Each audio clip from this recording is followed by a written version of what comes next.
about the Sudanese women in maintaining national identity at home and abroad.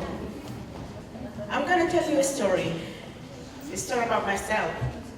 My name is Abdullah Ishaaq. I was born in Sudan. Up to 15 years old, my dad moved to Saudi Arabia. I spent all my life there. My father worked for Aramco, with the biggest company at that time. Diversity there.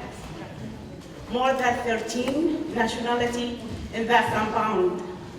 I lived, I integrated, and I brought up there.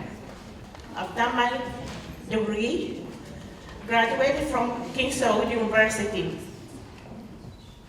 as a sociologist. Luckily, I worked for British Council, another organization still from our board. I integrate with Saudi. The way I was speaking totally not Sudanese as a Najdi, because I grew up there. I lived even, a Saudi family hosted me until I graduated. I worked for 1 year as a social worker, then moved to British Council. When I've learned how I can implement and combine my culture, my custom, my language, and diversity in different culture. We work together as a team, men and women, and we help around 5,000 Saudi women to travel abroad and to study. So I've learned to be different. After that, after 10 years working for British Council, I stopped it and I moved to UK. Now, I'm a Sudanese British citizen. UK, different era. I was adult when I came to UK. Easy for me, I was speaking English. I work in different organizations, and I can say that I was ready-made. I'm a Sudanese product, ready-made to adapt in Western culture. So, again, I've changed my career. I went towards NGOs, and there I established my first organization, tried to work with youth, but I couldn't do it. Why? Because culture are different. Already, I grew up, but in Western countries, families are so controlled and manage the youth. But I haven't given up. What I've done, I changed it to a family organization. I thought, if I work with women, I can get through women to the family, to youth, to men. And from women, we can start changing in a positive way.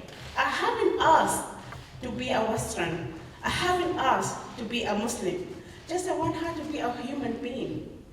Knowing her culture, knowing herself, knowing her power. And from there, she can change. And we managed to do that. What tools I used? Culture, events. When I established my organization called Shiriman, what the meaning of Shiriman? Leader. But how are you gonna be a leader? When you feel it, when you believe in yourself that you are a leader. All women work with me, they were leaders. First event was a Sudanese exhibition. Why Sudanese? Because I'm a Sudanese. If I've forgotten my culture, if I've forgotten my tradition, I can't live up. I can't be another person. So you have to maintain who you are, but adapt, integrate, and then work together. So the first exhibition, when I announced it, is about the toe, because this is my identity. My identity is coming from my culture, it's coming from my clothes, it's coming from my food. So when we thought we're gonna sell the ticket, we were so worried. We thought 10 people were coming. Guess how many? 300 women came out from different places in UK. I couldn't believe it. Okay, everyone came out there for that night. Just to remember back home, they're coming to enjoy it, to celebrate, to see each other, and just having fun. That's first event. The second one, oh, I thought about food. Why food? Because I studied folklore. I've done it in the food and how impact on us, how the social and economic can change our way to cook and to produce food. And I took it from there, from event to other, to other, to other. And what we done? We established an organization, and through that organization, I received a call from Sudan, asking me, there's a Sudanese lady called Aida. Where is she? She's in Dubai. Dubai? I'm in UK. 14 years I'm in UK. How she knows about me? No, she's looking for people from Sudan to come and participate in this conference. As Dr. Fatma said, nobody funded us. Nobody funded us, but we determined to come together. We determined to open our doors. We determined to network so we can come together as a power, as a tool to change what we say in the past. So I don't want to go through my presentation. A lot of theories, a lot of talks, but I'm talking about my experience. I forgot about something. When I'm out there in UK, I start having an interest in politics.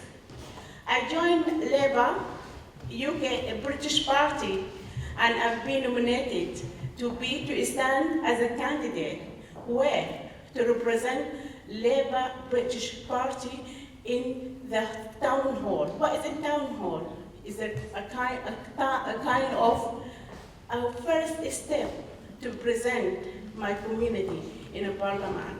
I haven't succeeded, but it's the first step. And after that, I joined the Unite. What's Unite? It's a part of a unity. So I start educating my women, my people, to engage in politics. Why? Because we are part of the community. We are part of the society. We need to understand how the policies deliver. We need to understand how policies make their decision. So my last word I want to say, I'm Sudanese, I'm British, I'm a human being, I'm a woman. I'm here so proud to meet all of you, and we take it as a further step to do something different, but this time from London to Copenhagen, and we don't know, next time maybe to Dubai or maybe Sudan. I'm willing to go to Sudan, but with all of you guys to come there to see my country and to deliver what you can have from experience, what we can educate other women in different world. Thank you.